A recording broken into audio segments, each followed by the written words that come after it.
शिव बाबा याद है ना। ओम शांति। 20 अगस्त 2024 के ईश्वरीय महावाक्य। पहले सुनते हैं मुरली के मुख्य पॉइंट्स। बाबा ने कहा, याद में रहे, सतो प्रधान बनने का बहुत औना रहना चाहिए। इसमें ही बच्चे गफलत करते हैं। ज्ञान तो कॉमन बात है। अवस्था ऐसी बनानी है जो पिछाड़ी में सिवाय एक बाप के और कोई याद न आए।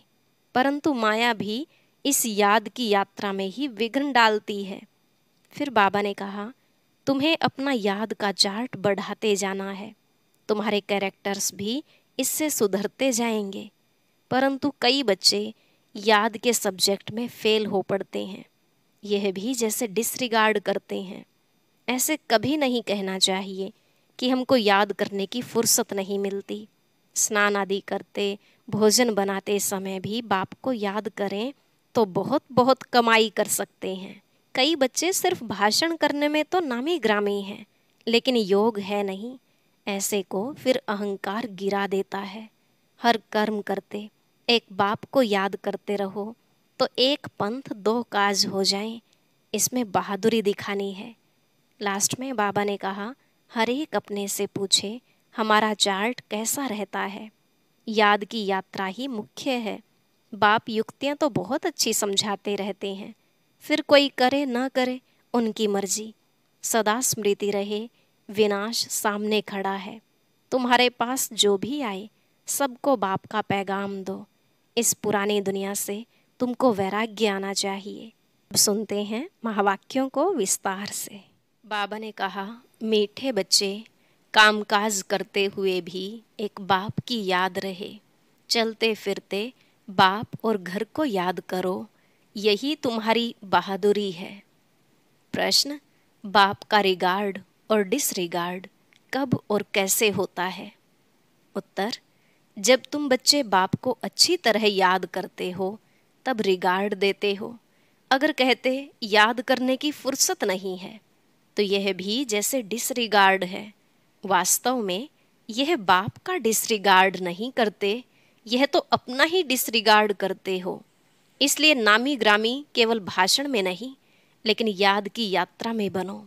याद का चार्ट रखो। याद से ही आत्मा सतो प्रधान बनेगी। ओम शांति। रूहानी बच्चों प्रति रूहानी बाप समझाते हैं, यह जो 84 के चक्र का ज्ञान समझाया जाता है, यह तो एक नॉलेज है जो तो हम बच्चों ने जन्म जन्मांतर पढ़ी है और धारणा करते आए हैं। यह तो बिल्कुल सहज है, यह कोई नई बात नहीं। बाप बैठ समझाते हैं, सतयुग से लेकर कलयुग अंत तक तुमने कितने पुनर्जन्म लिए हैं। यह ज्ञान तो सहज रीति बुद्धि में है ही। यह भी एक पढ़ाई है। रचना के आदि मध्य अंत को समझना है। सो बाप के सिवाय और कोई समझा नहीं सकता। बाप कहते हैं, इस ज्ञान से भी ऊंच बात है याद की यात्रा, जिसको योग कहा जाता है। योग अक्षर मशहूर है, परंतु यह है याद की यात्रा। जैसे मनुष्य यात्रा पर जाते हैं, कहेंगे हम फलाने तीर्थ यात्रा पर जाते हैं, श्रीनाथ या अमरनाथ जाते हैं, तो वह याद रहता है। अभी तुम जानते हो, रूहानी बाप तो बड़ी लंबी यात्रा सिखलाते हैं कि मुझे याद करो। उन यात्राओं से तो फिर लौट आते हैं। यह वह यात्रा है जो मुक्तिधाम में जाकर निवास करना है। भल पार्ट में आना है, परंतु इस पुरानी दुनिया में नहीं। इस पुरानी दुनिया से तुमको वैराग्य है। यह तो छीछी रावण राज्य है। तो मूल बात है याद की यात्रा। कई बच्चे यह भी समझते नहीं हैं कि कैसे याद करना है। कोई याद करते हैं व नहीं करते हैं, यह देखने में तो कोई चीज़ नहीं आती है। बाप कहते हैं, अपने को आत्मा समझ मुझ बाप को याद करना है। देखने की तो चीज़ नहीं, न मालूम पड़ सकता है।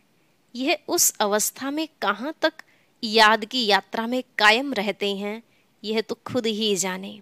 युक्ति तो बहुतों को बताते हैं। कल्याणकारी बाप ने समझाया है, अपने को आत्मा समझ शिव बाबा को याद करो। भल अपनी सर्विस भी करते रहो। जैसे मिसाल पहरे पर बच्चे हैं, चक्र लगाते रहते हैं। इनको याद में रहना तो बड़ा सहज है, सिवाय बाप की याद के और कुछ याद नहीं आना चाहिए। बाबा मिसाल दे बताते हैं, उस याद की यात्रा में ही आए जाए, जैसे पादरी लोग जाते हैं, कितना साइलेंस में जाते हैं। तो तुम बच्चों को भी बड़ा प्रेम से बाप और घर को याद करना है। यह मंजिल बड़ी भारी है। भक्त लोग भी यही पुरुषार्थ करते रहते हैं, परंतु उनको यह पता नहीं है कि हमको वापिस जाना है। वह तो समझते हैं जब कलयुग पूरा होगा तब जाएंगे। उनको भी ऐसे सिखलाने वाला कोई है नहीं। तुम बच्चों को तो सिखलाया जाता है। जैसे पहरा देते हो तो एकांत में जितना बाप को याद करेंगे उतना अच्छा है। याद से पाप कटते हैं, जन्म जन्मांतर के पाप सिर पर हैं। जो पहले सतो प्रधान बनते हैं, राम राज्य में भी पहले वह जाते हैं, तो उनको ही सबसे जास्ती याद की यात्रा में रहना है। कल्प कल्प की बात है, तो इनको याद की यात्रा में रहने का अच्छा चांस है। यहाँ तो कोई लड़ाई झगड़े की बात ही नहीं है। आते जाते अथवा बैठते एक पंथ दो कार्य, पहरा भी दो, बाप को भी याद करो। कर्म करते बाप को याद करते रहो। पहरे वाले को तो सबसे जास्ती फायदा है, चाहे दिन को चाहे रात को। जो पहरा देते हैं उन्हों के लिए बहुत फायदा है। अगर यह याद रहने की आदत पड़ जाए तो बाप ने यह सर्विस बहुत अच्छी दी है, पहरा और याद की यात्रा। यह भी चांस मिलता है बाप की याद में रहने का। यह भिन्न भिन्न युक्तियां बताई जाती हैं याद की यात्रा में रहने की। यहाँ तुम जितना याद में रह सकेंगे उतना बाहर धंधे आदि में नहीं। इसलिए मधुबन में आते हैं रिफ्रेश होने। एकांत में जाकर एक पहाड़ी पर बैठ याद की यात्रा में रहें। फिर एक जाए व दो तीन जाएं। यहाँ चांस बहुत अच्छा है। यही मुख्य है बाप की याद। भारत का प्राचीन योग मशहूर भी बहुत है। अभी तुम समझते हो इस याद की यात्रा से पाप कटते हैं, हम सतो प्रधान बन जाएंगे। तो इसमें पुरुषार्थ बहुत अच्छा करना है। बहादुरी तो इसमें है, जो काम करते बाप को याद कर दिखलाओ। कर्म तो करना ही है, क्योंकि तुम हो प्रवृत्ति मार्ग वाले। ग्रस्त व्यवहार में रहते, धंधा आदि करते, बुद्धि में बाप की याद रहे, इसमें तुम्हारी बहुत बहुत कमाई है। भल अभी कई बच्चों की बुद्धि में नहीं आता है। बाप कहते रहते हैं चार्ट रखो, थोड़ा बहुत कोई लिखते हैं। बाप युक्तियां तो बहुत बताते हैं। बच्चे चाहते हैं बाबा के पास जाएं, यहाँ बहुत कमाई कर सकते हैं। एकांत बहुत अच्छी है। बाप सम्मुख बैठ समझाते हैं, मुझे याद करो तो पाप कट जाएं, क्योंकि जन्म जन्मांतर के पाप सिर पर हैं। विकार के लिए कितने झगड़े चलते हैं, विघ्न पड़ते हैं। कहते हैं बाबा हमको पवित्र रहने नहीं देते। बाप कहते हैं बच्चे तुम याद की यात्रा में रहे, जन्म जन्मांतर के पाप जो सिर पर हैं वह बोझा उतारो। घर बैठे शिव बाबा को याद करते रहो। याद तो कहाँ भी बैठ कर सकते हो, कहाँ भी रहते यह प्रैक्टिस करनी है। जो भी आए उनको भी पैगाम दो। बाप कहते हैं अपने को आत्मा समझ बाप को याद करो। इनको ही योग बल कहा जाता है।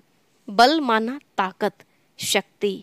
बाप को सर्वशक्तिमान कहते हैं ना, तो वह शक्ति बाप से कैसे मिलेगी। बाप खुद कहते हैं मुझे याद करो।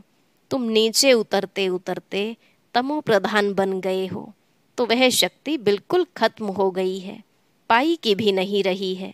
तुम्हारे में भी कोई हैं जो अच्छी रीति समझाते हैं, बाप को याद करते हैं, तो अपने से पूछना है हमारा चार्ट कैसा रहता है। बाप तो सब बच्चों को कहते हैं याद की यात्रा मुख्य है, याद से ही तुम्हारे पाप कटेंगे। भल कोई सावधान करने वाला भी नहीं हो तो भी बाप को याद कर सकते हो ना। भल विलायत में अकेले रहो तो भी याद में रह सकते हो। समझो कोई शादी किया हुआ है, स्त्री कोई और जगह है, तो उनको भी लिख सकते हो। तुम एक बात सिर्फ याद करो, बाप को याद करो तो जन्म जन्मांतर के पाप भस्म हो जाएंगे। विनाश सामने खड़ा है। बाप युक्तियां तो बहुत अच्छी समझाते रहते हैं, फिर कोई करे न करे उनकी मर्जी। बच्चे भी समझते होंगे कि बाप राय तो बहुत अच्छी देते हैं। हमारा काम है मित्र संबंधी आदि जो भी मिले सबको पैगाम देना। दोस्त हो या कोई भी हो, सर्विस का शौक चाहिए। तुम्हारे पास चित्र तो हैं, बैज भी है, यह बड़ी अच्छी चीज है।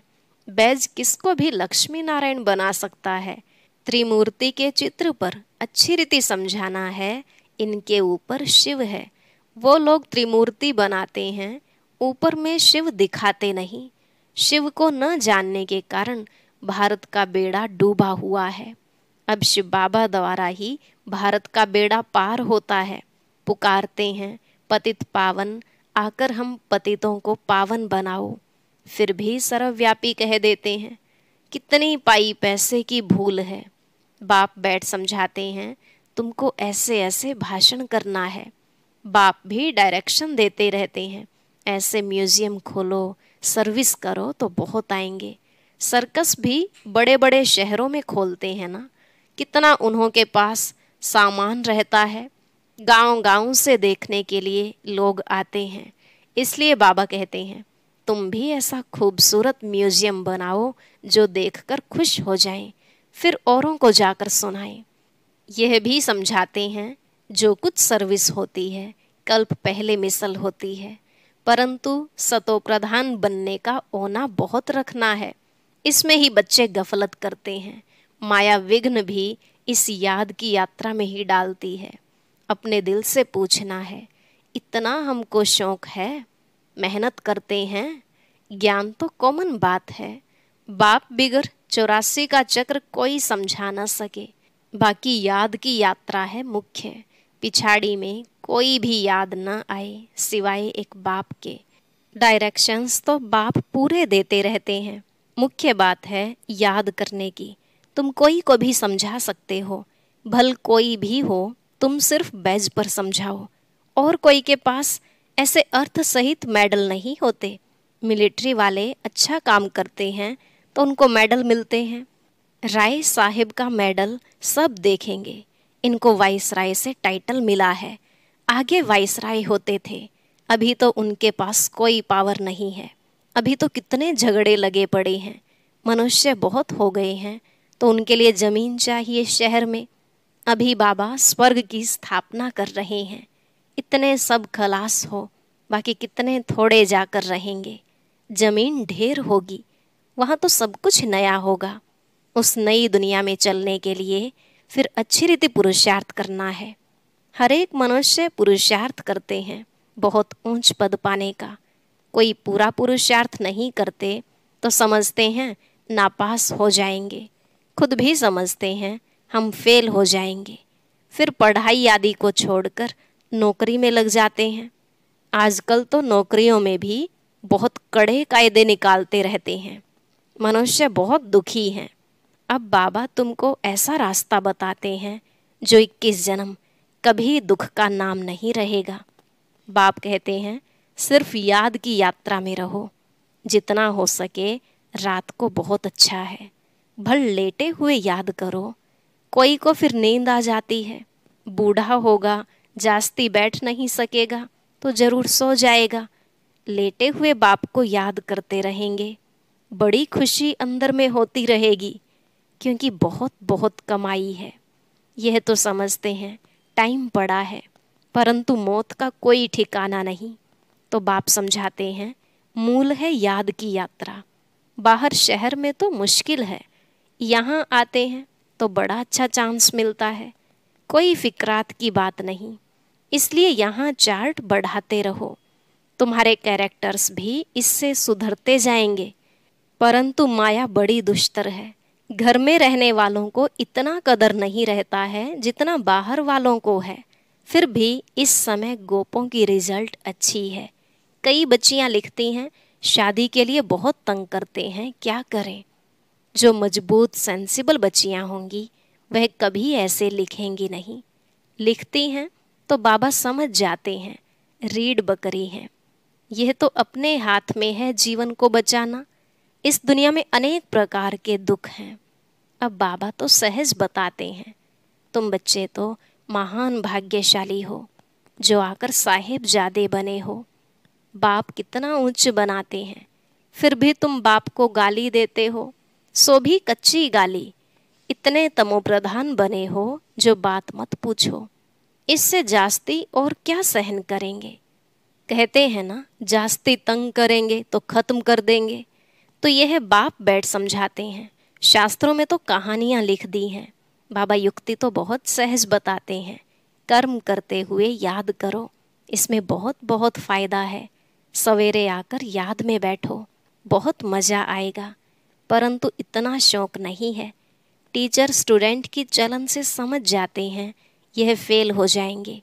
बाप भी समझते हैं यह फेल हो जाएंगे, सो भी कल्प कल्पांतर के लिए। भल भाषण में तो बहुत होशियार हैं, प्रदर्शनी भी समझा लेते हैं, परंतु याद है नहीं, इसमें फेल हो पड़ते हैं। यह भी जैसे डिसरिगार्ड करते हैं, अपना ही करते हैं, शिव बाबा का तो डिसरिगार्ड होता नहीं। ऐसे कोई कह ना सके कि हमको फुर्सत ही नहीं याद करने की, बाबा मानेंगे नहीं। स्नान पर भी याद कर सकते हो, भोजन करते समय बाप को याद करो, इसमें बहुत बहुत कमाई है। कई बच्चे सिर्फ भाषण में नामी ग्रामी हैं, योग है नहीं, वह अहंकार भी गिरा देता है। अच्छा, मीठे मीठे सिकिलधे बच्चों प्रति माता पिता बाप दादा का याद प्यार और गुड मॉर्निंग। रूहानी बाप की रूहानी बच्चों को नमस्ते। रूहानी बच्चों की रूहानी बाप दादा को नमस्ते नमस्ते, गुड मॉर्निंग, शुक्रिया बाबा, शुक्रिया। धारणा के लिए मुख्य सार। पहला पॉइंट, सर्वशक्तिमान बाप से शक्ति लेने के लिए याद का चार्ट बढ़ाना है। याद की भिन्न भिन्न युक्तियां रचनी हैं। एकांत में बैठ विशेष कमाई जमा करनी है। दूसरा, सतो प्रधान बनने का औना रखना है, गफलत नहीं करनी है, अहंकार में नहीं आना है, सर्विस का शौक भी रखना है, साथ साथ याद की यात्रा पर भी रहना है। आज का वरदान, सब कुछ बाप हवाले कर, कमल पुष्प समान न्यारे प्यारे रहने वाले डबल लाइट भव। सब कुछ बाप हवाले कर, कमल पुष्प समान न्यारे प्यारे रहने वाले डबल लाइट भव। बाबा ने कहा, बाप का बनना अर्थात सब बोझ बाप को दे देना। डबल लाइट का अर्थ ही है सब कुछ बाप हवाले करना। यह तन भी मेरा नहीं, तो जब तन ही नहीं तो बाकी क्या। आप सबका वायदा ही है, तन भी तेरा, मन भी तेरा, धन भी तेरा। जब सब कुछ तेरा कहा तो बोझ किस बात का। इसलिए कमल पुष्प का दृष्टांत स्मृति में रख, सदा न्यारे और प्यारे रहो तो डबल लाइट बन जाएंगे। स्लोगन, रूहानियत से रोब को समाप्त कर, स्वयं को शरीर की स्मृति से गलाने वाले ही सच्चे पांडव हैं। रूहानियत से रोब को खत्म कर, स्वयं को शरीर की स्मृति से गलाने वाले ही सच्चे पांडव हैं। अच्छा, ओम शांति। बाबा का बनने के बाद भी कुछ आत्माएं न तो पूरे संगम पर हैं और ना ही कलयुग में हैं। तो ऐसी आत्माओं की पहचान क्या है, ये जानने के लिए सुनते हैं आज का अव्यक्त ज्ञान